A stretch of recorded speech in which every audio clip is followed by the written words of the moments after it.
प्रकार से उस पर बलात्कार का दोष भी साबित है। राम रहीम, उसको 40 दिन के लिए पैरोल पर छोड़ा जाता है। आप ये बताइए ना, आप बलात्कारियों को छोड़ रहे हैं, ठीक है ना, ये जो हैं ये आइडियल हो रहे हैं लोगों के, ठीक है। एक और आपने देखा कि आप एक काम करिए, आसाराम बापू जो है वो भी है, उसको भी आप छोड़ दीजिए। नारी सम्मान की बात करते हैं, बेटियों की इज्जत और आबरू लूटने वाले आपकी पार्टी के नेता पूरे गुजरात चुनाव में मंच पे खड़े होकर ये समझाना चाहिए महिलाओं को कि आज जिस प्रकार से बलात्कारी खुलेआम घूम रहे हैं तो उन बलात्कारियों से खतरा कल को आपकी बहन और बेटियों को भी हो सकता है।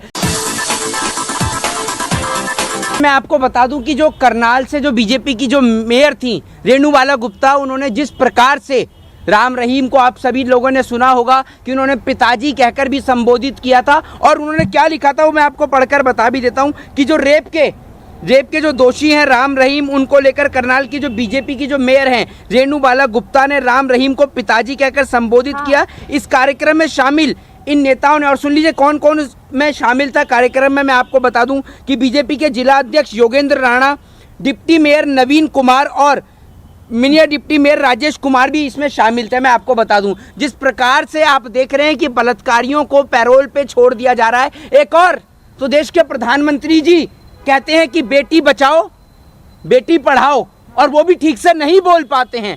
जब देश के प्रधानमंत्री लाल किले से खड़े होकर देश की आज़ादी का अमृत महोत्सव मना रहे होते हैं, उस वक्त एक और आपने देखा कि 11 बलात्कारियों को छोड़ा जाता है, ठीक है। उसके बाद अब आपने देखा कि बलात्कारी जो है जिस प्रकार से उस पर बलात्कार का दोष भी साबित है, राम रहीम, उसको 40 दिन के लिए पैरोल पर छोड़ा जाता है, क्योंकि जब उनका सत्संग और कार्यक्रम होता था तो उसके अंदर बीजेपी के लोग भी शामिल होते थे। बीजेपी के नेता तो बलात्कारियों को पिताजी कहकर संबोधित करते हैं, क्योंकि इस देश में ज़्यादातर अपराधी, चाहे वो बलात्कारी हो, चाहे बच्चा चोर हो, चाहे फिर वो तमाम अवैध काम करने वाले लोगों, सबका संबंध भारतीय जनता पार्टी से ही होता है। ये बात मैं आपको सीधे तौर पर बता दूं। आपको एक घटना याद होगी अभी हाल ही में उत्तराखंड की, जिसके अंदर अंकिता के मामले में आपने देखा होगा जिस प्रकार से उस लड़की को, उस बेटी को मारा गया, उसके अंदर भी भारतीय जनता पार्टी के पूर्व मंत्री का बेटा शामिल था। उसके बाद कुलदीप सिंह सेंगर, आपने सुना होगा, कुलदीप सिंह सेंगर कौन सी पार्टी का था। तो भैया आप ये बताइए ना, आप बलात्कारियों को छोड़ रहे हैं, ठीक है ना, ये जो हैं ये आइडियल हो रहे हैं लोगों के, ठीक है। एक और आपने देखा कि आप एक काम करिए, आसाराम बापू जो है वो भी है, उसको भी आप छोड़ दीजिए, ठीक है। बलात्कारियों को छोड़ दीजिए, 11 जो बलात्कारी हैं वो भी आपने छोड़ दिए हैं। इधर राम रहीम को भी पैरोल पर आपने निकाल दिया है बाहर। जिस प्रकार से आप बलात्कारियों को छोड़ रहे हैं और उसके बाद आप बेटियों की बात करते हैं, क्या प्रधानमंत्री नरेंद्र मोदी जी को शर्म नहीं आती है कि बेटियों की बात करते हुए, महिलाओं की बात करते हुए और दूसरी ओर बलात्कारियों को रिहा किया जाता है? नहीं, मैं आपको एक बात बता दूं, मैं वही तभी तो मैं आपसे कह रहा हूं कि आप एक काम करिए ना, आप इन बलात्कारियों को सबको बाहर निकाल दीजिए। आप तो कह ही रहे हैं कि इनका जो है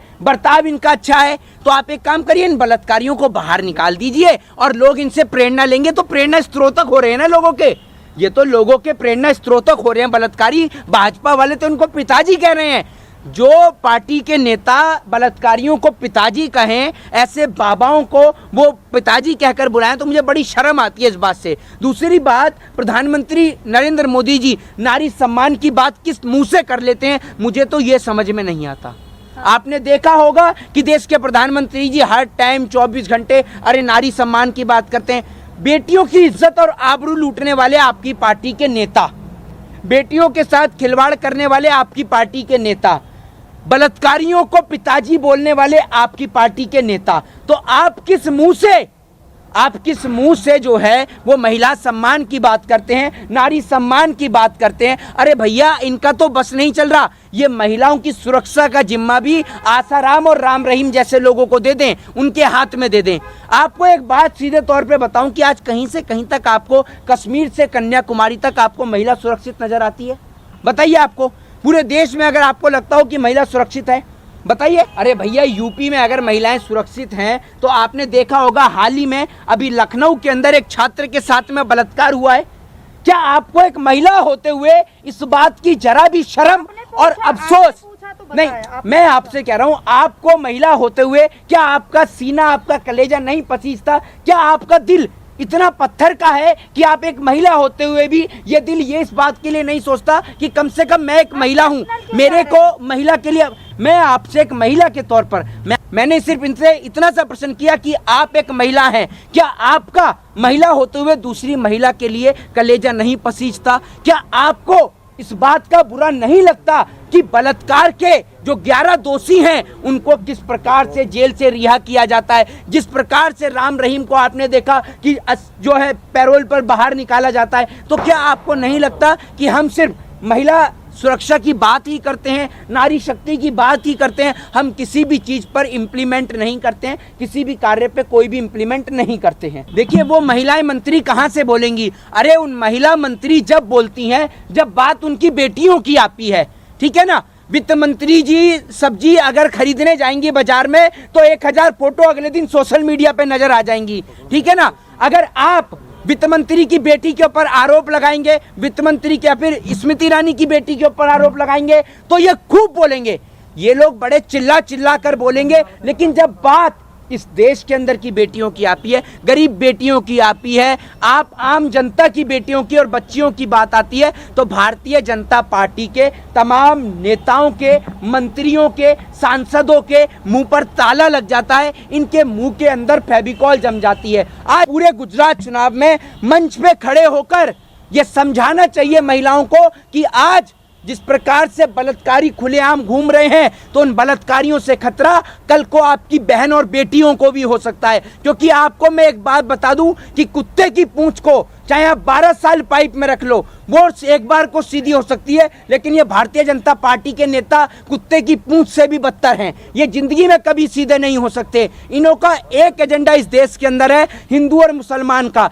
ये सिर्फ बेटी बचाओ और बेटी पढ़ाओ की बात करते हैं, बाकी कागजों में है ये बेटी बचाओ बेटी पढ़ाओ, बाकी सब जगह गुल है। बेटियों के नाम पर पैसा बटोरते हैं, चंदा उठाते हैं, और आपने देखा कि ये कई तो वीआईपी भी बुलाते हैं इनकी पार्टी के पूर्व मंत्री के बेटा। और आपने देखा भी होगा जिस प्रकार से जगह जगह अपराधी आज खुलेआम घूम रहे हैं। हरियाणा की बहन बेटियों को भी खतरा है क्योंकि राम रहीम जैसे अपराधी आज खुलेआम सड़कों पर घूम रहे हैं, भले ही पैरोल पर घूम रहे हैं, लेकिन खतरा तो है देश की बहन बेटियों को। आज जिस प्रकार से बिल्किस बानो के 11 अपराधी सड़क पर घूम रहे हैं, हाथरस के अंदर एक बेटी के साथ बलात्कार हुआ, उसका कुछ पता ही नहीं चलता। तो ये वाकई में देश के लोकतंत्र पे, देश के संविधान पे, देश की जुडिशरी पे एक बड़ा सवाल खड़ा। देखिए मैं आपको एक बात बता दूं कि आरएसएस को जो हिंदुओं की इतनी चिंता हो रही है, हिंदुओं को तो आप कम करवा रहे हैं।